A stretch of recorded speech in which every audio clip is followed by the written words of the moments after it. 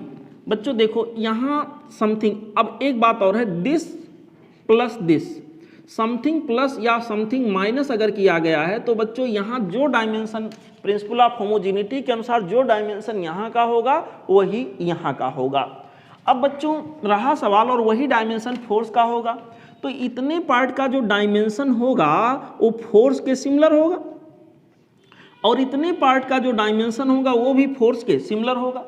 अब रहा सवाल इतने पार्ट में जो डायमेंशन होगा उसमें साइन सी टी का कोई डायमेंशन नहीं होगा। इसका मतलब बच्चों ये का डायमेंशन फोर्स के सिमिलर होगा।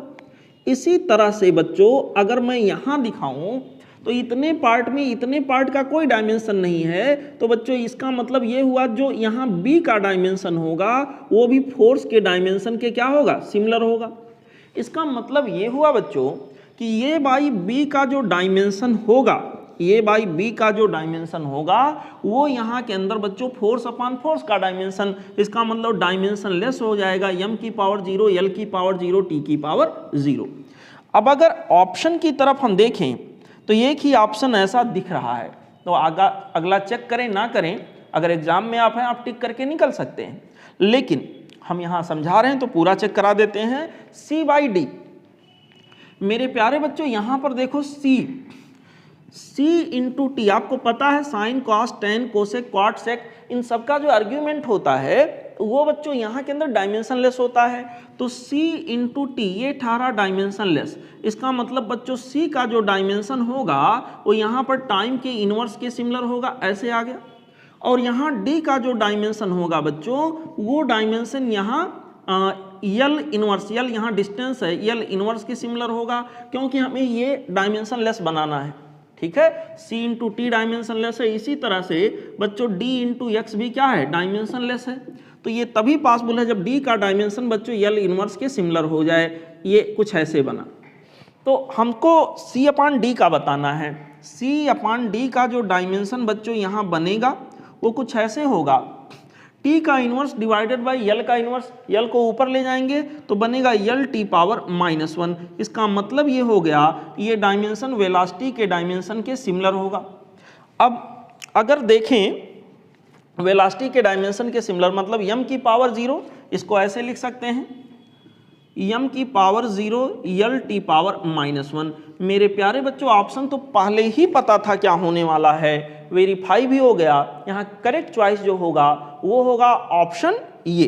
Okay, correct choice that we will consider here, this is option ये। ओके बच्चों, this is the solution for the question number 9। Now let's proceed down to question number next. We have question number 10।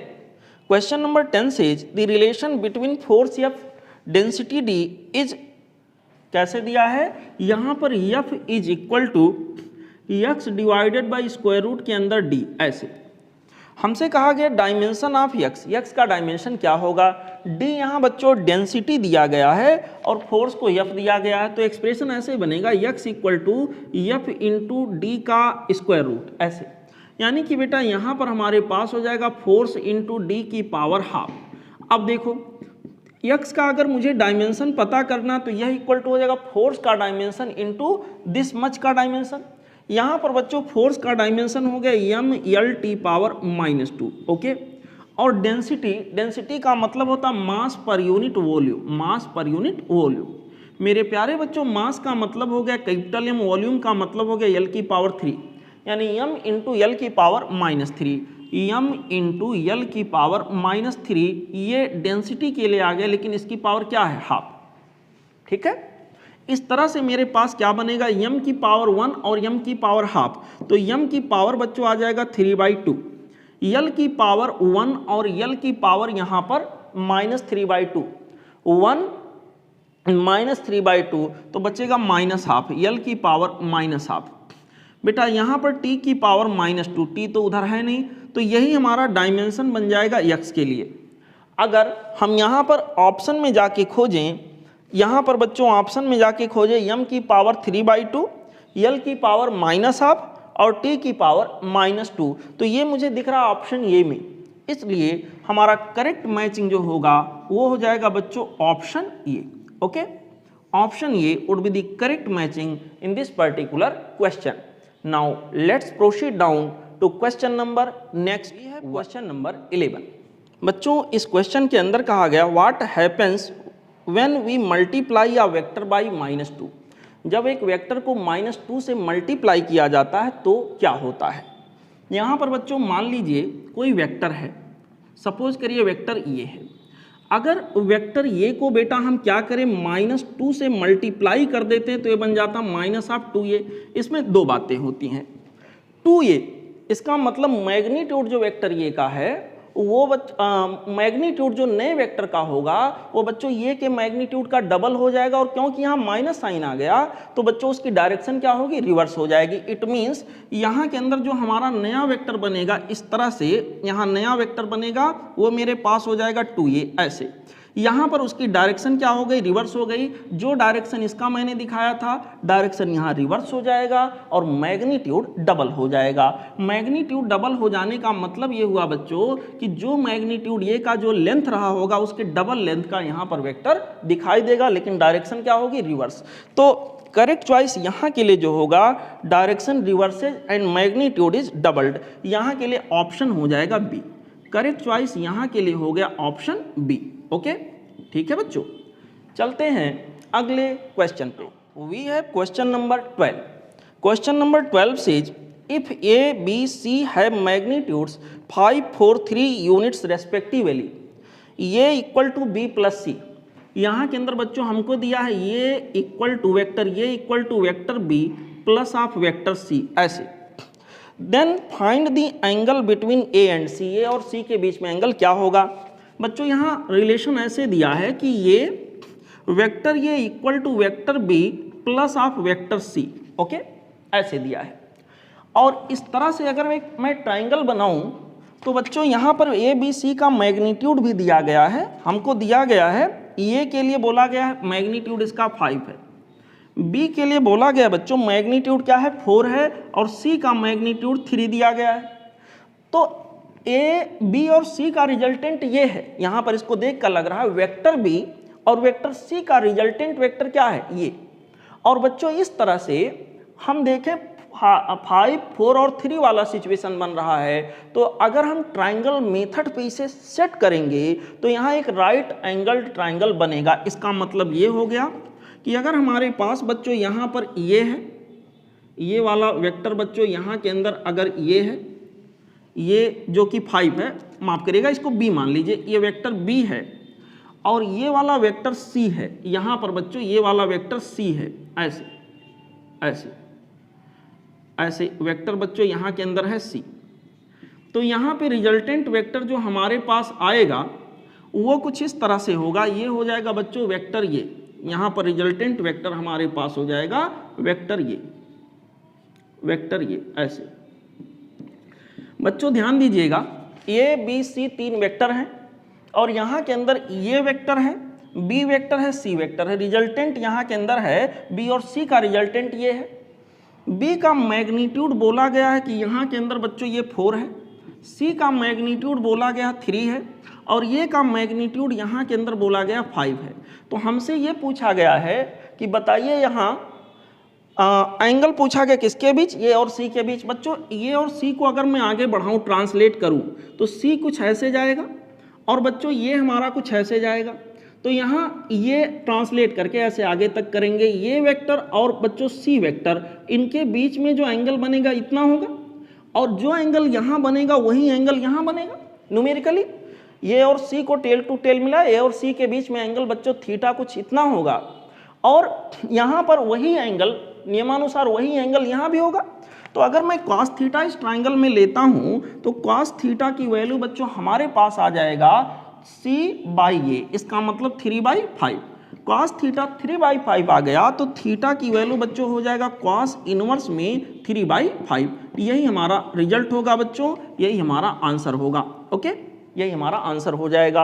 और इस तरह से अगर बच्चों यहाँ पर मैं ऑप्शन को जाके मैच कराऊं तो करेक्ट मैचिंग जो हमारा होगा वो हो जाएगा option B. Correct matching that we will consider here, this is option B. Okay बच्चों, ठीक है। Now let's proceed down to question number next 1।